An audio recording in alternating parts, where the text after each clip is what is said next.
Bingo! Bingo! Bingo! I have actually not been up to speed on the JLR Bullhorn Betty drama. I came into the Jerks Live late, and so I have no idea. I have to go watch theirs, and then I have to go watch Six Up. There's a lot I got to catch up on today. Eve True Crime or whatever her name is, that Yahoo over there that wants to start on the Bullhorn Betty. We could take her freaking Idaho. She sat there and said something because I brought up that guy walking down the road, and she wanted to sit there and criticize. We were just having a conversation, making our heads, just talk and stuff like that.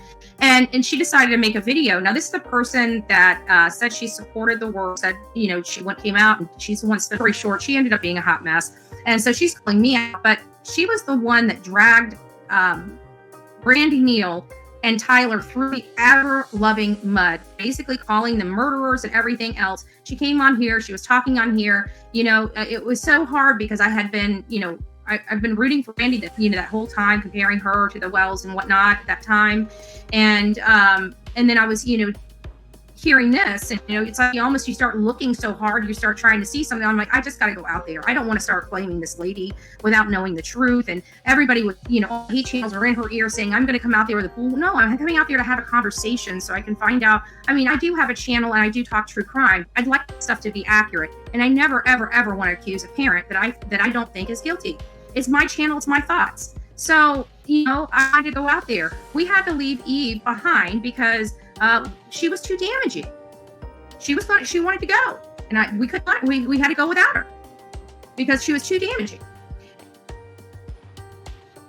So I know for a fact that on 7/27/21, a video was uploaded onto Stacy Wandra's TikTok of an area that I did confirm the location. I'm not going to say it here, but it was uploaded at 7:42 a.m. on the 27th, before Michael's disappearance. And everybody was like, oh my God, they're recording the area of where they took MJ. Well, if the abduction time is 6:40 to 7, it can't happen. Can't. Tyler said that he saw Michael up until 6:30 to 6:40. Okay, that's about the time. We're going to say 6:30 is when he went to go change a diaper, wake up the youngest, Michael's younger sister. So if he was at the home with Tyler, he couldn't have been anywhere else, right? 6:40 or 6:30 rather is the earliest time for anything at all to happen at all. And whatever, okay?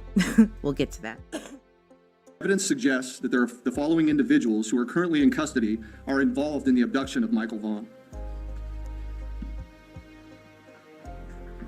Evidence suggests that the following individuals who are currently in custody are involved in the abduction of Michael Vaughn.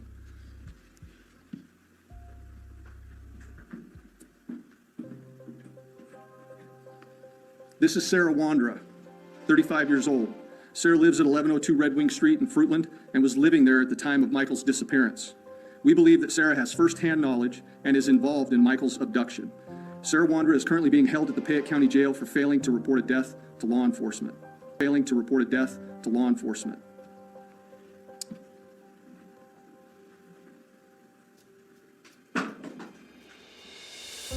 This is Sarah's husband, Stacy Wandra, 30, Fruitland, and was living there at the time of Michael's disappearance. We believe that Stacy has firsthand knowledge and is involved in the abduction of Michael Vaughn. This is Brandon Shirtliff, 30 years old, of Kuna, Idaho. Brandon was living with Sarah and Stacy Wandra at 1102 Red Wing Street at the time of Michael's disappearance, and we believe Brandon has firsthand knowledge of Michael's abduction. Brandon is currently believed to be in North Dakota.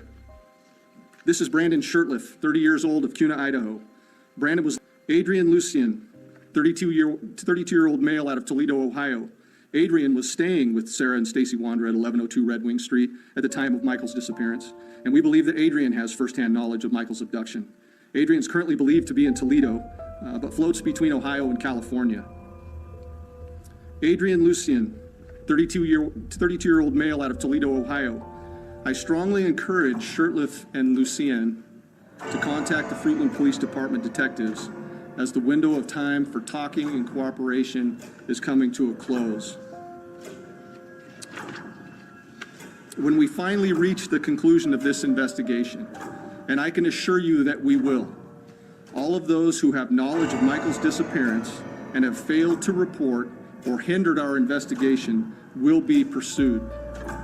There's a moment in time to do the right thing and bring your information forward and cooperate. And that moment in time is now. Bingo! Bingo! Bingo!